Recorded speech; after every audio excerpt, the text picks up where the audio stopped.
Hello बच्चों, कैसे हो आप लोग। आप सभी का आज के वीडियो में बहुत बहुत स्वागत है। तो आज यहाँ पे हम लोग 8 क्लास का जो हिंदी का बुक है उसका जो 6th वाला चैप्टर है प्राकृतिक सौंदर्य से पूर्ण अल्मोड़ा, तो इसके बारे में यहाँ पे पढ़ने वाले हैं। इसके जो राइटर है यहाँ पे आप देख सकते हो कि डॉक्टर इसरार गुनेश जी। तो यहाँ पे बेसिकली सबसे पहले ये टाइटल जो दिया है हमें प्राकृतिक सौंदर्य से पूर्ण अल्मोड़ा, तो अल्मोड़ा एक ऐसा जगह है जो उत्तराखंड में प्रेजेंट है। ओके, तो यहाँ पे हम लोग उस जगह के बारे में, वहां के प्राकृतिक सौंदर्य के बारे में, वहां के संस्कृति के बारे में, जो भी चीजें हैं अल्मोड़ा में उसके बारे में यहाँ पे हम लोग पढ़ने वाले हैं। किस तरीके से वहां पे लोग रहते हैं, कैसे अपना जीवन व्यतीत करते हैं, किस तरीके से वहां सारी चीजें होती है, वो सारी चीजें यहाँ पे हम लोग इस लेसन के अंदर पढ़ने वाले हैं। ओके, और आपको पता है कि उत्तराखंड अपने नेचुरल ब्यूटी के लिए जाना जाता है। ओके, तो वो सारी चीजें भी आपके दिमाग में होनी चाहिए कि नेचर कितना इंपॉर्टेंट होता है किसी भी चीज के लिए। अगर आप देखते हो आज के समय में नेचर का जो रोल है, वो नेचर का रोल आज के समय में बहुत ज्यादा बढ़ गया है। ओके, तो ये लेसन को हम लोग पढ़ते हैं और समझते हैं कि क्या क्या इसमें दी गई ये चीजें। गर्मी की छुट्टियां शुरू हो गई। मैं बच्चों के साथ एक रात छत पर बैठा था। सारे बच्चे कहीं बाहर घूमने जाने की उत्साहित थे। कहने लगे, अप्पी क्यों ना इस बार किसी पहाड़ की यात्रा का प्लान बनाए। बच्चे तुरंत मानचित्र उठा लाए और मनपसंद स्थान की खोज शुरू हो गई। चर्चा के बाद उत्तराखंड के कुमाऊं मंडल जाना तय हुआ। कुमाऊं मंडल अपनी प्राकृतिक सुषमा और सुंदरता के लिए विख्यात है। तब अब तनिष्क, जेजस, भावेश, श्रुति और मैं इस सब ने यात्रा की सूची बनाकर पूरी योजना बनाई। जिज्ञासावश तनु ने सवाल किया, अप्पी कुमाऊं कहाँ है, कुछ बताइए ना।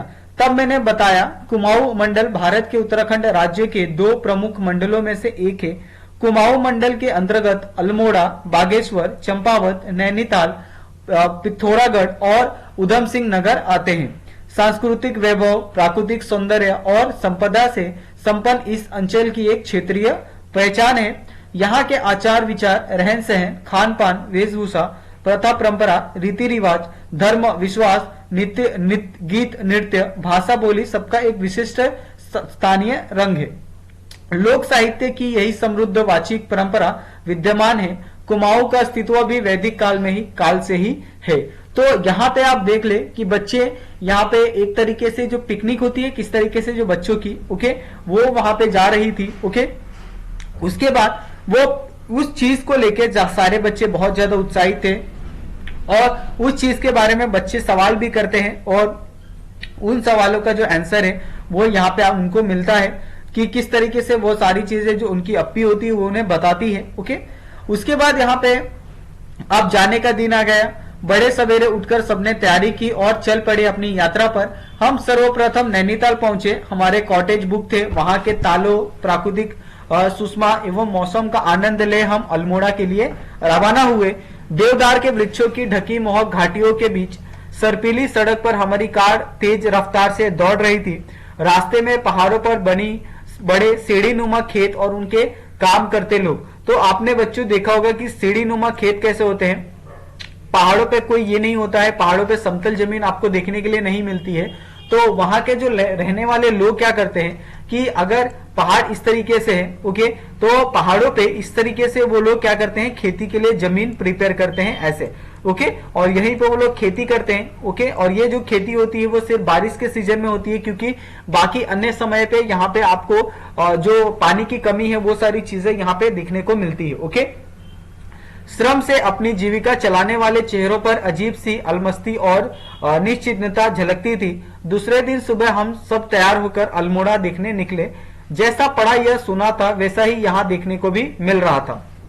राजा कल्याण चंद्र द्वारा स्थापित अल्मोड़ा घोड़े की नाल के आकार के अर्धगोलाकार पर्वत शिखर पर बसा है।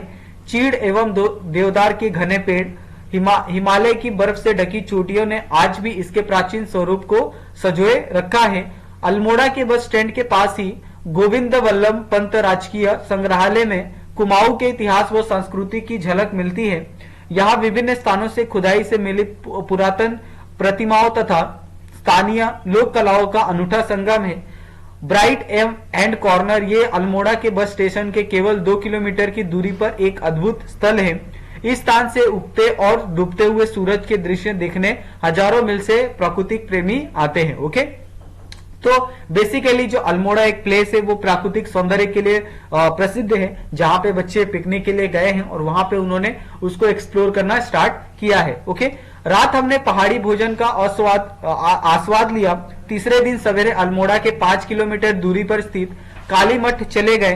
काली मठ ऐसा स्थान था जहां से अल्मोड़ा की खूबसूरती को जी भरकर निहारा जा सकता है। काली मठ के पास ही हमारा कसार देवी मंदिर है, वहां से हम बिनसर गए। बिनसर अपने प्राकृतिक सौंदर्य के लिए प्रसिद्ध है। गाइड ने बताया कि बिनसर का अर्थ होता है भगवान शिव। सैकड़ों वर्ष पुराना नंदा देवी मंदिर अपनी दीवारों पर उकेरी हुई मूर्तियों के लिए प्रसिद्ध है। यहाँ पर स्थित गणनाथ एक प्रसिद्ध शिव मंदिर है। वहां से हम सब पहुंचे 300 वर्ष पुराना सूर्य मंदिर देखने। कोणार्क के बाद देश का दूसरा महत्वपूर्ण सूर्य मंदिर। ओके, तो आप सभी को पता है कि जो कोणार्क का मंदिर है, ओके, वो सबसे पहला सूर्य मंदिर है। उसके बाद यहाँ पे गणनाथ एक मंदिर है, वहां आप देख सकते हैं। यह अल्मोड़ा के 17 किलोमीटर की दूरी पर है। कुमाऊं के लोगों की अटूट आस्था का प्रतीक है गोलू चिंतई मंदिर। इस मंदिर में पीतल की छोटी बड़ी घंटियों की घंटियां टंगी मिलती है।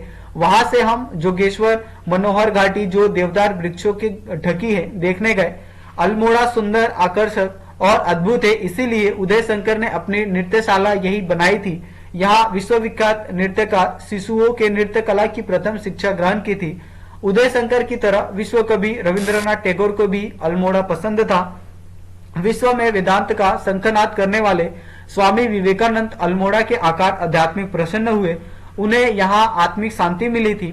मैंने बच्चों को बताया कि कुमाऊनी संस्कृति का केंद्र अल्मोड़ा है। कुमाऊं के मुमधुर गीतों और उल्लास प्रिय लोक नृत्यों की वास्तविक झलक अल्मोड़ा में ही दिखाई देती है। कुमाऊं भाषा का प्राथमिक प्रामाणिक स्थल भी यही नगर है। कुमाऊनी वेशभूषा का असली रूप अल्मोड़ा में ही दिखने को मिलता है। आधुनिकता का दर्शन भी अल्मोड़ा में ही होते हैं। यहाँ पर पहाड़ी भोजन, मिठाई और सिंघोड़ी प्रसिद्ध है। सारे प्राकृतिक दृश्य को हृदय और कैमरे में कैद कर हम सब गांधी जी के प्रिय स्थल कोसानी के लिए अगले दिन रवाना हो गए। ओके, तो इस तरीके से जो अल्मोड़ा का एक सुंदर सा जो जगह है जो उत्तराखंड में प्रेजेंट है और ये प्राकृतिक सौंदर्य के लिए जानी जाती है, जहां पे आप देख सकते हैं कि जो उदय शंकर जैसे विश्व कवि रविंद्रनाथ टैगोर, चाहे वो स्वामी विवेकानंद जी हो, ये सारे लोग वहां पे पहले ही उस चीज के बारे में बता चुके हैं, अल्मोड़ा के बारे में उसकी तारीफ कर चुके हैं। ओके, तो मेरे हिसाब से ये जो लेसन है प्राकृतिक सौंदर्य लेसन, ये एक तरीके का आप कह सकते हैं कि जो भ्रमण करते हैं लोग, जो ब्लॉग करते हैं, उनके लिए ये लेसन बहुत ही अच्छा है। ओके, तो इस चीज से आपको ये सीखने के लिए मिलता है कि आप ऐसे बहुत सारे जो जगह हैं जहां पे आप जा सकते हैं, उनकी प्राकृतिक चीजों का आप आनंद ले सकते हैं। ओके, और बहुत सारी चीजें वहां से सीख सकते हैं। खासकर आपके जीवन में, अगर आपके जीवन में कोई बहुत सारी समस्याएं आ रही है तो आप ऐसे जगह जाए और थोड़ा अपना समय बिताए। ओके, तो आई होप आपको बच्चे लोग ये जो पार्ट है वो पसंद आया हो। अगर आपको पार्ट पसंद आया हो तो प्लीज आप वीडियो को लाइक कर लो और चैनल को सब्सक्राइब कर लो। थैंक यू सो मच बच्चे लोग, मिलते हैं हम लोग नेक्स्ट वीडियो में।